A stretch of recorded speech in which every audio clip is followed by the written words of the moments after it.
Bangladesh. Office হচ্ছে দোতলা সড়ক, বাড়ি নম্বর হচ্ছে 1, দোতলা সড়ক 2, ধানমন্ডি, ঢাকা, বাংলাদেশ। আমরা কি উদ্দেশ্য নিয়ে হচ্ছে আমার প্রশ্ন করবেন, আমরা প্রশ্নের উত্তর দিয়ে দেবো। প্রশ্ন না করলে কিন্তু উত্তর আসবে না। এখন হচ্ছে আমরা এখানে যে 4 জন আছি, আবার আছে আমরা সংগঠন আছে। আমরা শুধু এখানে নয়, সারা বাংলাদেশ জুড়ে আমাদের সংগঠন। আমরা গত 18 তারিখে ঢাকা সমাবেশে গেছিলাম। ওখানে যাওয়ার পরে আমরা এখানে 3 বছর এখানে কাজ করতেছি। বিনা শ্রমে নিজের অর্থ খরচ করে আমরা এখানে বহু কর্মকর্তারা এখানে কাজ করতেছি। কিন্তু স্বার্থ এখানে একটা, আমরা দেশের উন্নয়ন ঘটানোর জন্য, দেশের মানুষের জন্য এখানে আমরা কাজ করতেছি। এটা হচ্ছে আমাদের উদ্দেশ্য। যদি আমাদের দেশের উন্নয়ন যদি হয়, দেশের লোক যদি ভালো থাকে, যদি ভালো খেতে পারে, তাহলে এটা আমরা কিন্তু সবাই চাই না, সবাই কিন্তু চাই। এখানে বলছে অহিংস গণ অভ্যুত্থান বাংলাদেশ। আমরা কিসের? আমরা অহিংসর একটা পরিবার। আমরা ভ্যাট ট্যাক্সের নাম করে অনেক আজকে রাষ্ট্রের নায়ক যারা আজকে রাষ্ট্র পরিচালনা করতেছে, এরা ভ্যাট ট্যাক্সের নাম করে কোটি কোটি টাকা ইনভেস্ট করতেছে, আয় করতেছে। দেশ থেকে টাকা নিয়ে যা বিদেশে কি করতেছে, বাড়ি প্রতিষ্ঠান করতেছে, কলকারখানা করতেছে। এগুলো কার টাকা? আমাদের টাকা। এগুলো আমার আপনার টাকা, দেশের টাকা। কিন্তু আমরা কিন্তু বুঝতেছি না। আপনারা ট্যাক্স কোথায় দিচ্ছেন? ভ্যাট কোথায় দিচ্ছেন? আপনারা সাবান ব্যবহার করেন না? সাবানটা কি টাকা দিয়ে কেনা লাগে না? অনেকগুলো ভ্যাট বসেন না। তাহলে আপনারা এটা সাবান কিনতেছেন, কেউ 30 টাকা দামে সাবান কেনা, কেউ 60 টাকা কেনা, কেউ 80 টাকা কেউ কিনতেছেন না। এটা কার কাছ থেকে কিনতেছেন? দোকানদারের কাছ থেকে কিনতেছেন। দোকানদারে আবার কার কাছ থেকে নিচ্ছে? কোম্পানির কাছ থেকে। কোম্পানি আবার কি করতেছে? কোম্পানির কাছে সরকার ভ্যাট বসাচ্ছে না? কোম্পানির কাছে সরকার কোটি কোটি টাকা ভ্যাট ট্যাক্স নিচ্ছে। কার কাছ থেকে নিচ্ছে? কোম্পানির কাছ থেকে নিচ্ছে। এই টাকাটা পাচ্ছে কারা? যারা বর্তমান রাষ্ট্রের যারা নায়ক, তারাই এই টাকাটা পাচ্ছে। আবার এটা তো সামানের যে তেল আছে না, তেল, সয়াবিন তেল, সরষের তেল, নারকেল তেল, আমরা দোকানদারের কাছ থেকে তেল কিনতেছেন।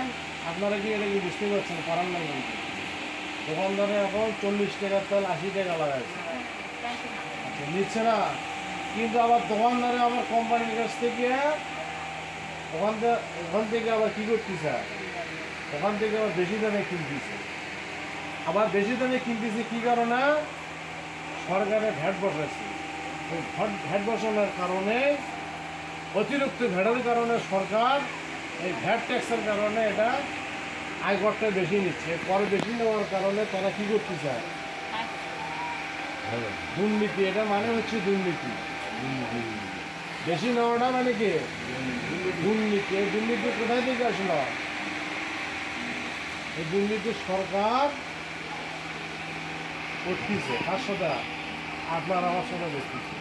আপনাকে ঠকাচ্ছে, আমার ঠকাচ্ছে। ঠকে ওরা কী করতেছে? বিদেশে বাড়ি করতেছে। ওদের ব্যাংকের অ্যাকাউন্ট শুনলে আপনাদের মাথা খারাপ হয়ে যাবে। টিভির হেডলাইনে দিচ্ছে, টুকু আমাদের অঢেল সম্পদ। এই সম্পদ কোথায় থেকে গেছে? যে 20,000 টাকা বেতন পায়, সে এত সম্পদ কীভাবে করলো? স্বরাষ্ট্রমন্ত্রীর কাছ থেকে 1 কোটি টাকা বানাইছে। আর তার মেইন পয়েন্টে কি 7টা-8টা করে বাড়ি, 20 তলা 30 তলা বাড়ি কোথায় থেকে আসলো? বাড়ি আপনাদের আমাদের কাছ থেকে ভ্যাট ট্যাক্স নেওয়ার কারণে কী করতে চায়? আমরা ঢাকায় চলে গেলাম, বিমানের সাথে পার হলে একটা করে 600 টাকা করে ভ্যাট দেওয়া লাগে। ওই ট্যাক্সটা কেনা নিচ্ছে সরকার নিচ্ছে। আবার বাস দিয়ে আমরা যাচ্ছি, বাস হলে আমরা যাই দিলেই কিন্তু ওখানে কিন্তু ভ্যাটটা দেওয়া লাগে। তাহলে এটা আমরাই দিচ্ছি, কিন্তু ওরাই কিন্তু দিচ্ছে না, এটা আমরাই দিচ্ছি। তো আমাদের উদ্দেশ্য যে লুণ্ঠিত অর্থ উদ্ধার করবো, বিনা সুদে পুঁজি নেবো, দুর্নীতির বিরুদ্ধে বিশেষ আইন প্রণয়ন। আমরা 18 তারিখে ওখানে গেছি, যাওয়ার পরে বিশাল সমাবেশ সারা বাংলাদেশ থেকে লোক আসছে। আমাদের এটা চেয়ারম্যান হচ্ছে ডক্টর ইউনুস, এখন সে বর্তমান কি হয়েছে অন্তর্বর্তী সরকার, যা আমাদের পরিচালনা করতে গেছে। দেশ স্বাধীন হওয়ার পর থেকে এইভাবে চলে আসতেছি, কেউ কিন্তু জানে না যে আমরা কোথায় ট্যাক্স দিচ্ছি, কোথায় ভ্যাট দিচ্ছি, কীভাবে আমরা সেগুলো করতেছি।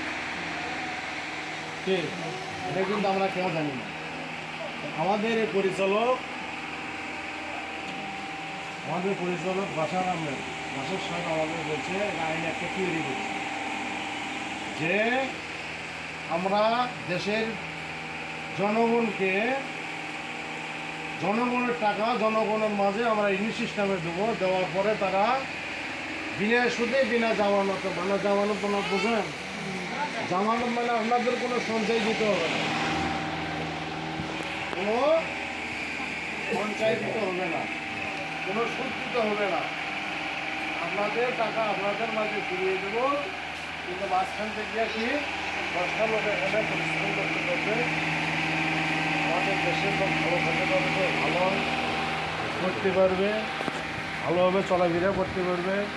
এটাই হচ্ছে তার উদ্দেশ্য, এটা হচ্ছে কি তার উদ্দেশ্য। কিন্তু আমরা আমাদের পরিচালক এটা 3 বছর আমরা এখানে অনেক সময় দিচ্ছি, অনেক অর্থ